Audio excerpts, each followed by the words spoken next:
করছি 4:40। আমি তমালিকা আপনাদের সঙ্গে রয়েছে এবং আমার সঙ্গে রয়েছেন আমার সহকর্মী শুভজিৎ।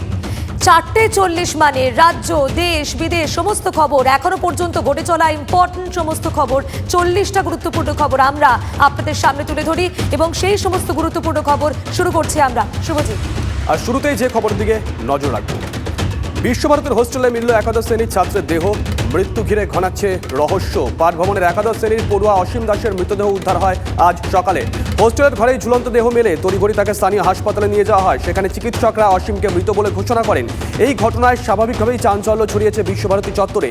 কী কারণে অসীমের মৃত্যু তা নিয়ে ধন্দে পুলিশ। উঠছে একাধিক প্রশ্ন। মৃত ছাত্র বনগার বাসিন্দা, পরিবারের দাবি কাল রাতে শেষবার ফোনে কথা হয়েছিল অসীমের সঙ্গে। তারপর কি এমন ঘটল যে এই পরিণতি, ভেবে কুল কিনারা পাচ্ছেন না তারা। ছাত্র মৃত্যুর ঘটনায় উত্তাল বিশ্বভারতী চত্বর। বিশ্বভারতীর পিয়ারসন মেমোরিয়াল হাসপাতালে গিয়ে বিক্ষোভ মৃতের পরিবারের সদস্যদের।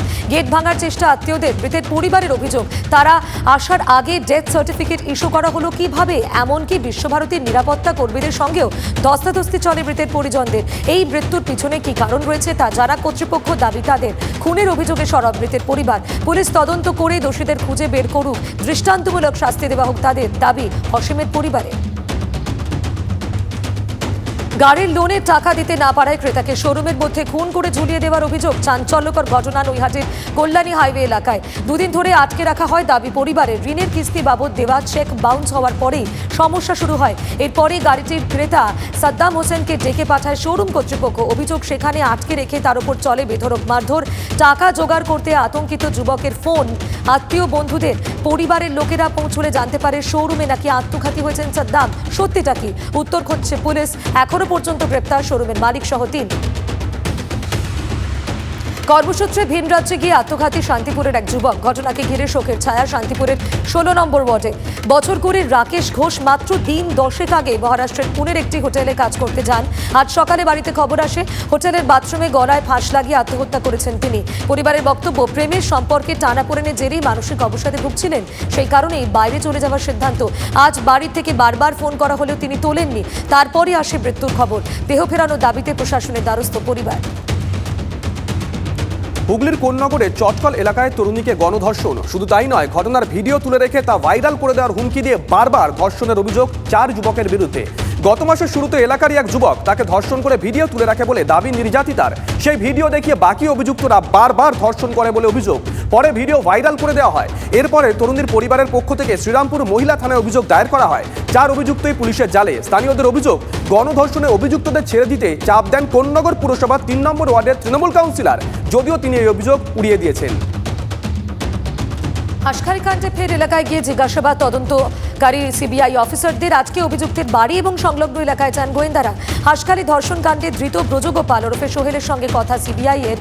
সেই দিন ঘটনার পর ব্রজ বেশ কয়েকজন বন্ধুর সঙ্গে কথা বলেছিলেন। জানতে পেরেছেন গোয়েন্দারা কি কথা হয়েছিল, কোন বিষয়ে কথা হয়, সেই সমস্ত প্রশ্নের উত্তর খুঁজছে সিবিআই এর আধিকারিকরা। ঘটনাস্থলে গিয়ে স্থানীয়দের সঙ্গে কথা। 4 এপ্রিল সন্ধ্যায় ব্রজগোপালের বাড়িতে জন্মদিনের পার্টিতে কি ঘটেছিল, কে হাজির ছিলেন, ওই নাবালিকার উপর নির্যাতনে কারা কারা জড়িত, এইসব প্রশ্নের উত্তর পেতে তৎপর কেন্দ্রীয় গোয়েন্দা সংস্থা।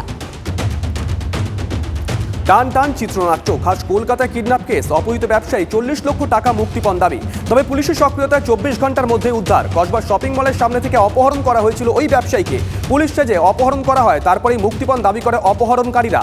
অক্ষত অবস্থায় ফেরত পেতে চাইলে দিতে হবে 40 লক্ষ টাকা, হুমকি কিডন্যাপারদের। তবে পুলিশের তৎপরতায় রক্ষা। দক্ষিণ কলকাতা থেকে উদ্ধার করা হয় ওই ব্যবসায়ীকে। অপহরণের ঘটনায় এখনো পর্যন্ত পুলিশের জালে 5 জন। বিজেপির অন্তরে কোন্দল বেড়েই চলেছে, ফাটল চওড়া হচ্ছে ক্রমেই। দলের মধ্যেই অভিযোগ পাল্টা অভিযোগে চলছে বিক্ষোভের সুর। তার মধ্যেই আজ দলের সদর দপ্তরের বাইরে তুমুল বিক্ষোভ কর্মী সমর্থকদের একাংশের। কলকাতার মুরলীধর সেন লেনের দপ্তরের সামনে বিজেপি বাঁচাও স্লোগান। কর্মী সমর্থকদের অভিযোগ, অযোগ্য অনভিজ্ঞরা দল চালাচ্ছেন। তাই পুরো ভোটে উপনির্বাচনে একের পর এক ভরাডুবি। দলের নেতা অমিতাভ চক্রবর্তীর পদত্যাগের দাবিতেও সরব কর্মী সমর্থকরা। আর ঠিক এরই মধ্যে বিস্ফোরক দিলীপ ঘোষ। নেতৃত্বের প্রশ্নে যোগ্য লোকেদের বাদ দিলে কিভাবে হবে, প্রশ্ন তুললেন দিলীপ। 2019 সাল পর্যন্ত যারা দলকে দাঁড় করিয়েছেন তারা মনে কষ্ট নিয়ে ঘরে বসে আছেন। দলে পরিকল্পনার অভাব, মনোবলের অভাব। রাজ্যের লোক চায় মাঠে নেমে আন্দোলন করুক বিজেপি। না করতে পারলে মানুষ বিজেপিকে বিরোধী হিসেবে রাখবে কেন? মন্তব্য বিজেপির সর্বভারতীয় সহসভাপতির। সুকান্ত মজুমদারকেও দল চালানো নিয়ে খোঁচা।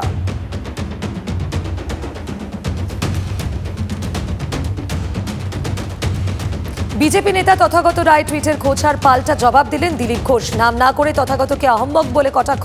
বিজেপির সর্বভারতীয় সহসভাপতির মন্তব্যের বয়স হলে এমন হয়। যারা লোকের পায়ে ধরে চাকরি পেয়েছেন, যারা পার্টি অফিসটাকে পানশালা বানিয়েছিলেন, মৌজ মস্তি ফুর্তি ছাড়া কিছু করেন, যারা বিরোধী পার্টির থেকে সিপিএম থেকে টিএমসি থেকে সব সুবিধা নিয়ে মানে সুপারি নিয়েছিলেন যাতে বিজেপি কোনোদিন 4%-এর উপরে বেশি না যায়, সেই সব আহম্মকদের কথা কে শোনে? বয়সের একটা দোষ আছে, তো 72 হয়ে গেলে তখন মাথা ঠিক থাকে।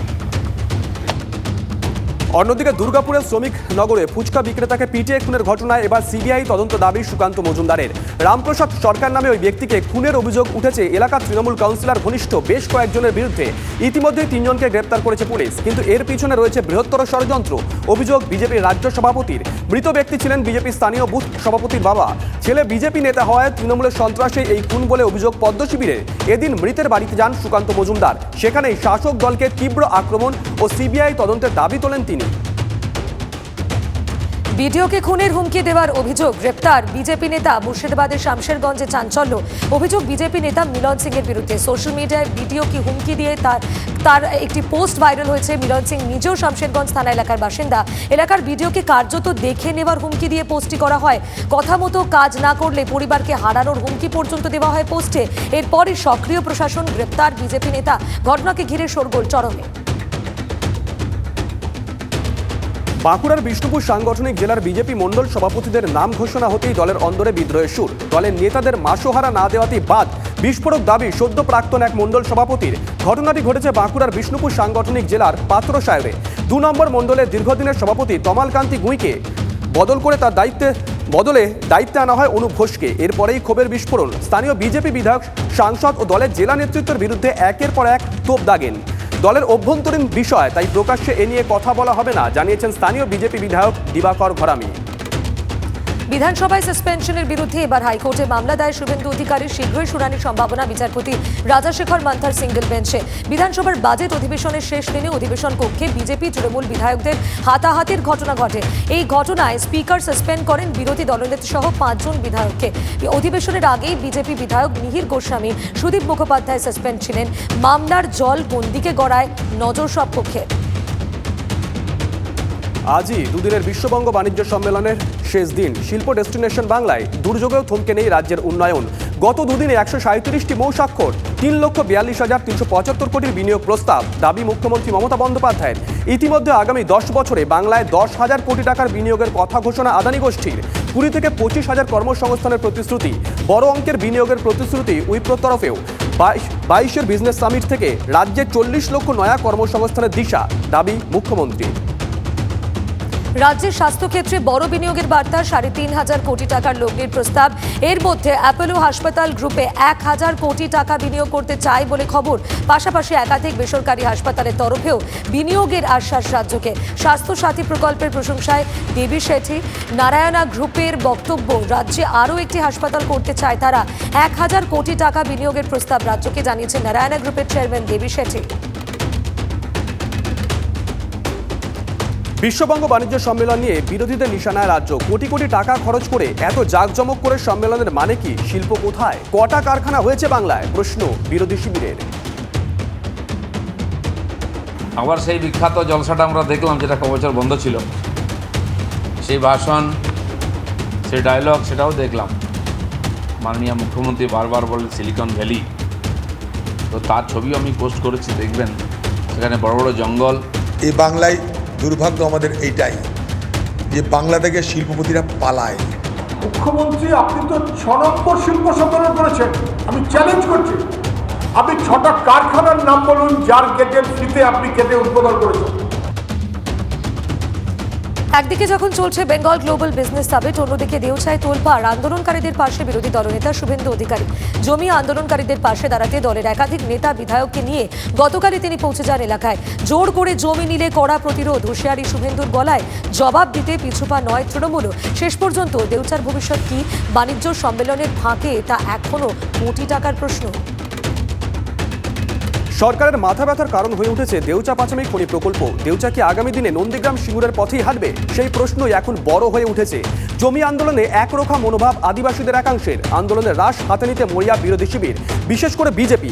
বুধবারই দেউচায় গিয়ে বিরোধী দলনেতা হুঁশিয়ারি দিয়েছেন, প্রকল্পের কথা মাথা থেকে যেন সরিয়ে ফেলেন মুখ্যমন্ত্রী। জোর করলে নন্দীগ্রামের থেকেও বড় আন্দোলন করে দেখাবেন তিনি। পাল্টা হুঁশিয়ারি এসেছে শাসক শিবিরের পক্ষ থেকেও। শেষ পর্যন্ত কোথাকার জল কোথায় গড়ায় নজর রয়েছে সব পক্ষেরই। রাজ্যে বিনিয়োগ আনার জন্য একদিকে যখন এলাহি আয়োজন কলকাতায়, ঠিক তখনই উল্টো ছবি উত্তরবঙ্গে। ভুটানের সাথে তাদের ব্যবসা প্রায় বন্ধ হয়ে যাওয়ার কারণে আলিপুরদুয়ার জেলার জয়গা ছেড়ে ভিন রাজ্যে চলে গিয়েছেন হাজারেরও বেশি ছোট বড় ব্যবসায়ী। ঘটনায় উদ্বিগ্ন উত্তরবঙ্গের বণিক মহল। ভুটানে নিযুক্ত ভারতীয় হাই কমিশনারের দ্বারস্থ হতে চলেছেন তারা। করোনার কারণে প্রায় 2.5 বছর ধরে বন্ধ জয়গা ভুটান গেট। শুধু তাই নয়, বন্ধ ভারত ভুটানের সবকটি সীমান্ত, যার জন্য বিপুল ক্ষতির মুখে জয়গা, চামুরচি সহ একাধিক এলাকার ব্যবসায়ীরা। কবে গেট খুলবে তা কেউ জানে না। পর্যটন শিল্পেও প্রভাব পড়েছে।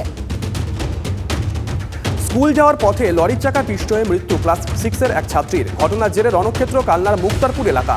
বাবার সঙ্গে স্কুটিতে চড়ে স্কুলে যাচ্ছিল ওই ছাত্রী। আচমকাই পিছন দিক থেকে বালি বোঝাই একটি লরি ধাক্কা মারে। ছিটকে লরির তলায় পড়ে যায়, মৃত্যু হয় ওই কিশোরীর। এরপরেই ক্ষিপ্ত এলাকাবাসী ভাঙচুর চালায় লরিটিতে। চালক ও খালাসি এখনো পলাতক। বেশ কয়েক ঘন্টা পথ অবরোধ করা হয়। পুলিশ গিয়ে ঘটনাস্থলে বিক্ষোভ তোলে। এলাকাবাসীর অভিযোগ, ওভারলোড করে বালি বোঝাই লরি যেমন ইচ্ছে স্পিডে এই রাস্তায় চললেও নীরবে দাঁড়িয়ে থাকে পুলিশ। লরি চালকদের কাছ থেকে টাকা নেওয়ার জন্যই পুলিশ হাত গুটিয়ে রয়েছে, অভিযোগ স্থানীয় বাসিন্দাদের। শ্বশুর জামাইয়ের জোড়া দেহ উদ্ধার পরিত্যক্ত খাদান থেকে। রানীগঞ্জে চাঞ্চল্য। চলবলপুর এলাকায় সোলার প্ল্যান্টের প্রকল্পের পাশে পরিত্যক্ত খাদান থেকে দেহ উদ্ধার করে নিমচা ফাঁড়ির পুলিশ। মৃতদের পরিবারের দাবি, পরশুদিন থেকে দুজনের বাড়ি ফেরেনি। বাড়ির থেকে বেশ কয়েক কিলোমিটার দূরে কিভাবে পৌঁছলেন তারা? জবাব নেই এই প্রশ্নের। পরিবারের বক্তব্য, পরশু নিখোঁজ হওয়ার পর থেকে মোবাইল বন্ধ থাকলেও গতকাল মোবাইল চালু ছিল দুজনের, কিন্তু কেউ ফোন ধরেনি। আজ সকালেও মোবাইল চালু ছিল, পরে বন্ধ হয়ে যায়। কি রহস্যে এই জোড়া মৃত্যুর পিছনে খতিয়ে দেখছে পুলিশ। বনের দাবিতে মহিলাকে বিষ খাইয়ে খুনের চেষ্টার অভিযোগ স্বামী সহ শ্বশুরবাড়ির লোকজনের বিরুদ্ধে। উত্তর দিনাজপুরের হেমতাবাদের পূর্বপাড়া গ্রামে উত্তেজনা। মাস 6 আগে বিয়ে, স্বামী ভিন রাজ্যে কাজে চলে যায়। শ্বশুরবাড়ির অত্যাচারে বাপের বাড়ি চলে যান মহিলা। স্বামী ফিরে আসার পরেও বদলায়নি এই ছবিটা। 5 লক্ষ টাকা নগদ ও মোটর বাইক দেওয়ার দাবিতে অত্যাচার। কাল শ্বশুরবাড়িতে গেলে সেখানে বিষ খাইয়ে খুনের চেষ্টার অভিযোগ। অসুস্থ মহিলা রায়গঞ্জ মেডিকেলে চিকিৎসাধীন। স্বামী সহ 7 জনের বিরুদ্ধে থানায় অভিযোগ দায়ের করা হয়েছে। মহিষাদলের পর এবার পটাশপুর ফের একইভাবে খাপ পঞ্চায়েতের মাতব্বরি। গ্রাম কমিটিকে না জানিয়ে অন্ন মহোৎসব করার জের। অনুষ্ঠান বাড়িতে গেলেই দিতে হবে 5,000 টাকা জরিমানা। পটাশপুর 2 নম্বর ব্লকের খড়িকা পাটনা গ্রামে এমনই ফতোয়া জারি গ্রাম কমিটির। বিপাকে বিষয় পরিবার। ফতোয়ার জেরে কেউ পুজোয় প্রসাদ খেতে আসেনি, ফলে হাজারো মানুষের জন্য তৈরি খাবার নষ্ট। সেই নষ্ট হওয়া ভাত তরকারি নিয়েই ধর্নায় বিষয় পরিবার। চলে গ্রাম কমিটির অফিসের সামনে বিক্ষোভ। খবর পেয়ে ঘটনাস্থলে যান প্রশাসনের শীর্ষ কর্তারা। গ্রেপ্তার গ্রাম কমিটির 8 জন, পলাতক আরো 2। মিড ডে মিল রান্নার সময় আগুন স্কুলে। কোলাঘাটের যোগীবের কুমারহাট প্রাথমিক বিদ্যালয়ের তীব্র উত্তেজনা। সকালে স্কুলের দোতলায় রান্নার সময় হঠাৎই অগ্নিকাণ্ড। দ্রুত আগুন ছড়াতে থাকায় আতঙ্কে হুড়োহুড়ি পড়ে যায়। স্কুল বিল্ডিংয়ে কাজ চলায় দোতলার ছাদে ছাউনি করে এদিনের ক্লাস 1-এর ক্লাস ও তার ঠিক পাশে রান্নার কাজ চলছিল। স্বভাবতই আগুন লাগার আতঙ্ক ছড়ায় সবার মধ্যেই। স্কুলের শিক্ষকরা খুদে পড়ুয়াদের তড়িঘড়ি নিচে নামিয়ে আনেন। রক্ষে একটাই, কেউ আহত হয়নি। বেশ কিছুক্ষণের চেষ্টায় আগুন নিয়ন্ত্রণে আনা সম্ভব হয়। মহিলা ওয়ার্ডের নার্সিং স্টাফ রুমে আগুন। আতঙ্ক তারকেশ্বর গ্রামীণ হাসপাতালে। হাসপাতাল সূত্রে খবর, সকালে মহিলা ওয়ার্ডের নার্সিং স্টাফ রুমে থাকা একটি টেবিল ফ্যান আচমকায় আগুন জ্বলে যায়। সেই ফ্যানে ইলেকট্রিক শর্ট সার্কিট হয়েছে বলে সেই কারণেই আগুন বলে মনে করা হচ্ছে। অগ্নিকাণ্ডের জেরে মহিলা ওয়ার্ডে আতঙ্ক ছড়ায়। তবে হাসপাতালে কর্মীদের সক্রিয়তায় দ্রুত পরিস্থিতি আয়ত্তে আনা সম্ভব হয়। হাসপাতালে থাকা অগ্নি নির্বাপক যন্ত্র দিয়ে আগুন নিভিয়ে দেন কর্তব্যরত কর্মীরা। কারোর আহত হওয়ার খবর নেই। 2022-23 শিক্ষাবর্ষে পড়ুয়া ভর্তি বন্ধের নোটিশ ঘিরে বিতর্ক। পূর্ব রেলের আসানসোল ডিভিশনের 3টে স্কুল বন্ধের আশঙ্কা। এ নিয়ে তুমুল বিক্ষোভ, পথ অবরোধ অভিভাবকদের। Asansol GT road eastern railway স্কুলের সামনে তুলকালাম। সম্প্রতি রেলের তরফ থেকে জারি করা নোটিশের জেরে আসানসোল ডিভিশনে রেলের হাই স্কুলগুলোর ভবিষ্যৎ অনিশ্চিত হয়ে পড়েছে। নোটিশে এও বলা হয়েছে, বর্তমানে যেসব পড়ুয়ারা এই স্কুলে পড়ছে তাদের অভিভাবকরা কাছাকাছি কোনো স্কুলে ছেলেমেয়েদের নিয়ে যেতে পারেন। এরপরেই স্কুলে বিক্ষোভ, উদ্বিগ্ন অভিভাবকদের। মহেশতলার বেসরকারি নার্সিংহোমে রোগী মৃত্যুকে কেন্দ্র করে তুলকালাম। বিনা চিকিৎসায় মৃত্যুর অভিযোগ, আইসিইউতে ভাঙচুর, মৃতের পরিজনদের। মহেশতলার আনন্দনগরের বাসিন্দা 39 বছরের Santosh Yadav gall bladder stone operation করাতে স্বাস্থ্যসাথী কার্ডের আওতায় নার্সিংহোমে ভর্তি হয়েছিলেন। পরিবারের অভিযোগ, ভর্তির পরেই কার্যত কোনো রকম চিকিৎসা হয়নি। এরপরই রাতে হঠাৎ করেই মৃত্যু। প্রতিবাদে হাসপাতালে তাণ্ডব পরিজনদের। চিকিৎসা পরিকাঠামোর অভাবে রোগীর মৃত্যু। এই অভিযোগে মহেশতলা থানায় লিখিত অভিযোগ দেয়।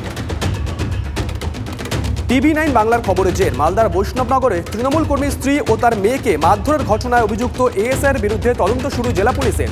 কৃষ্ণপুরে তৃণমূল কর্মী ফারিকুদ্দিন আহমেদকে একটি মামলায় অভিযুক্ত হিসেবে খুঁজতে যায় পুলিশ। অভিযোগ, বাড়িতে না পেয়ে তার স্ত্রী ও মেয়েকে মারধর করেন এএসআই নাইমুদ্দিন শেখ। ঘরে তাণ্ডব চালানো হয়। এএসআইয়ের সঙ্গে ছিলেন সিভিক ভলান্টিয়াররা। থানায় লিখিত অভিযোগ দায়ের। যাবতীয় অভিযোগ অস্বীকার করেছেন অভিযুক্ত এএসআই। গোটাটাই সাজানো ঘটনা, দাবি অভিযুক্তের। তদন্তের দায়িত্বে জেলার অতিরিক্ত পুলিশ সুপার। শুধু রাত নয়, দিনেও জ্বলছে রাস্তার সব লাইট। নজর নেই কারুর। পশ্চিম মেদিনীপুরের ঘাটালের খড়ার পুরসভার 9 নম্বর ওয়ার্ডে বিতর্ক তুঙ্গে। স্থানীয়দের অভিযোগ, বেশ কিছুদিন ধরে 24 ঘন্টায় জ্বলছে পথের লাইট। এর ফলে তাদের করের টাকা নষ্ট হচ্ছে বলে অভিযোগ বাসিন্দাদের। দেখেও দেখছে না পুরসভা। সূত্রের খবর, খড়ার পৌরসভার বিদ্যুৎ দপ্তরে কয়েক লক্ষ টাকার বিল বকেয়া রয়েছে। অভিযোগ, তারপরও হুঁশ নেই পুর প্রশাসনের। বিজেপি অভিযোগ, অযোগ্য ব্যক্তিরা চেয়ারম্যানের পদে বসানোর জন্যই একদিকে যেমন পৌর এলাকায় উন্নয়ন ব্যাহত হচ্ছে, অন্যদিকে পুরসভার টাকাও এভাবে জলে যাচ্ছে। পশ্চিম মেদিনীপুরের গড়বেতার গনগনি এলাকায় মাওবাদী পোস্টার উদ্ধার। এই ঘটনাকে ঘিরে চাঞ্চল্য গোটা এলাকায়। ভূমিহীন আদিবাসীদের পাট্টা দেওয়ার দাবি তোলা হয়েছে পোস্টারে। আজ সকালে স্থানীয় বাসিন্দারা পোস্টারগুলো দেখতে পান। কে বা কারা এর পিছনে রয়েছে তদন্ত করে দেখা হচ্ছে, জানিয়েছে পুলিশ। মাওবাদীরা জঙ্গলমহলে বড় ধরনের নাশকতা চালাতে পারে। ইতিমধ্যে রাজ্যকে সতর্ক করেছে কেন্দ্রীয় গোয়েন্দা দপ্তর। তারপরেই জঙ্গলমহল এলাকার প্রত্যেকটি থানাকে সতর্ক থাকার নির্দেশ রাজ্য সরকারের। গোটা জঙ্গলমহল এলাকায় হাই অ্যালার্ট জারি। TV9 বাংলার খবরের জের খড়দার পাতুলিয়ার সরকারি আবাসনের এলাকা দখল নিয়ে তৃণমূল কর্মীকে মারধরের ঘটনায় অভিযুক্ত সোমনাথ দেকে গ্রেপ্তার। তাকে গ্রেপ্তার করেছে রহরা থানার পুলিশ। সোমনাথ এলাকার তৃণমূল নেতা আশিস চক্রবর্তীর ডান হাত বলে পরিচিত। সোশ্যাল সাইটে ছবি পোস্ট করাকে কেন্দ্র করে তৃণমূলের 2 কর্মীর বিবাদ শুরু হয় বলে অভিযোগ। মনোজ বাউরির ওপর হামলা চালানো হয়। অভিযুক্ত আবাসনের সভাপতি আশিস চক্রবর্তী এবং তার দলবল। যদিও এই ঘটনার সঙ্গে তার কোনো যোগ নেই, অভিযোগ অস্বীকার করে দাবি আশিস চক্রবর্তী। 2019 সালের বীরভূমের 2 বিস্ফোরণের তদন্তভার এবার এনআইএকে দিল কলকাতা হাইকোর্ট। 2 মামলার সব নথি এনআইএকে হস্তান্তর করতে বলা হয়েছে। তদন্তে সব ধরনের সহযোগিতা করার নির্দেশ। আদালতের বক্তব্য, আইন অনুযায়ী এই ধরনের ঘটনা ঘটলে রাজ্যের তদন্তকারী সংস্থা একটি প্রাথমিক রিপোর্ট এনআইএকে পাঠায়। তা বিবেচনা করে তদন্ত করা কিংবা না করার সিদ্ধান্ত নেয় এনআইএ। কিন্তু এই ঘটনায় কোনো রিপোর্ট পাঠানো হয়নি। যেহেতু রাজ্যের তদন্তকারী সংস্থা থেকে এনআইএর ক্ষমতা আরও বেশি, সে কারণে ন্যায় বিচারের স্বার্থে এই মামলার ভার এনআইএকে দেওয়া হলো পর্যবেক্ষণ আদালতের। কোভিড উদ্বেগে কাঁপছে দিল্লি, তবে রাজ্যের ছবি এখনও স্বস্তির। গত 24 ঘন্টায় করোনায় কারোর মৃত্যু হয়নি বাংলায়। কোভিড আক্রান্তের সংখ্যা মোট 28। এমনটাই জানানো হয়েছে রাজ্যের স্বাস্থ্য দপ্তরের কোভিড বুলেটিনে। ইতিমধ্যে মাস্ক, স্যানিটাইজেশন সহ নানা করোনাবিধি মানার ক্ষেত্রে কড়া নজরদারির কথা জানিয়েছে প্রশাসন। মাস্ক যে মাস্ট, সেটা ফের জানিয়ে দেওয়া হয়েছে পুর প্রশাসনের তরফে। এজন্য বাড়ি বাড়ি গিয়ে হ্যান্ডবিল দেবেন কলকাতা পুরসভার কর্মীরা। বাড়ানো হবে মাস্ক, স্যানিটাইজেশন নিয়ে সচেতনতা। ইতিমধ্যে উচ্চ পর্যায়ের বৈঠক হয়েছে পুরসভায়। সর্দি কাশি হলেই পরীক্ষা করানোর পরামর্শ। দেশের সার্বিক কোভিড পরিস্থিতি ফের খারাপের দিকে। মাস্ক পরা আবার বাধ্যতামূলক করল দিল্লি। মাস্ক না পরলেই জরিমানা। নতুন করে দেশের নানা প্রান্তে বাড়ছে করোনা আক্রান্তের সংখ্যা। তবে সবথেকে বেশি উদ্বেগ দিল্লিতে। গতকালও 1 লাখে আক্রান্তের সংখ্যা বেড়ে গেছে 26%। থার্ড ওয়েভে ভয়ঙ্কর ছবি দেখেছিল দেশ। এবার নতুন করে করোনা ভয়াবহ চেহারা নিলে কি হবে, দুশ্চিন্তায় কোভিড বিশেষজ্ঞরা। মাস্ক, স্যানিটাইজেশন সহ কোভিড বিধি কড়াভাবে মানতে অনুরোধ চিকিৎসকদের। যে হারে ফের ছড়াচ্ছে সংক্রমণ, তাতে লাগাম পরানোই এখন বড় চ্যালেঞ্জ। দুদিনের সফরে ভারতে ব্রিটেনের প্রধানমন্ত্রী বরিস জনসন প্রথমেই আহমেদাবাদে সেখানে শিল্পপতিদের সঙ্গে আলোচনা। গুজরাটের শিল্পপতিদের কাছ থেকে বিনিয়োগের প্রতিশ্রুতি আদায় করা লক্ষ্য তার। সবরমতী আশ্রমেও যান ব্রিটিশ প্রধানমন্ত্রী, চরকা নিয়ে বসেন এবং পরের গন্তব্য দিল্লি। আগামীকাল প্রধানমন্ত্রী নরেন্দ্র মোদীর সঙ্গে তার বৈঠকে বসার কথা। রাশিয়াকে জব্দ করতে দিল্লিকে পাশে পেতে মরিয়া ইউরোপ। এই নিয়ে মোদীর সঙ্গে কথা বলতে পারেন জনসন। দ্রুত ভারতের সঙ্গে একটি নয়া বাণিজ্য নীতি কার্যকর করা নিয়েও উৎসাহী বরিস, যাতে আগামী দিনে বাণিজ্যিক যে লেনদেন তা আরও বাড়ানো সম্ভব। ইউক্রেন যুদ্ধের মধ্যে এবার মিসাইল টেস্ট রাশিয়ার। সারমাচ অন্তঃমহাদেশীয় ব্লাস্টিক মিসাইলের সফল উৎক্ষেপণ করল রাশিয়া। এই খবর জানিয়েছেন খোদ রাশিয়ার প্রেসিডেন্ট ভ্লাদিমির পুতিন। দেশের সেনাবাহিনীকে সাধুবাদ জানিয়ে তার বার্তা, এই মিসাইল রাশিয়ার নিরাপত্তা সুনিশ্চিত করবে। যারা রাশিয়াকে হামলার হুমকি দিচ্ছে, এই পরমাণু অস্ত্র বহনকারী হাতিয়ার তাদের দুবার ভাবতে বাধ্য করবে। কারণ পৃথিবীর যে কোনো প্রান্তে যে কোনো বিন্দুতে আঘাত করতে পারে এই ক্ষেপণাস্ত্র। তাহলে কি এবার পরমাণু যুদ্ধের প্রস্তুতি নিচ্ছে পুতিন বাহিনী? বড় হয়ে উঠছে এই প্রশ্নই।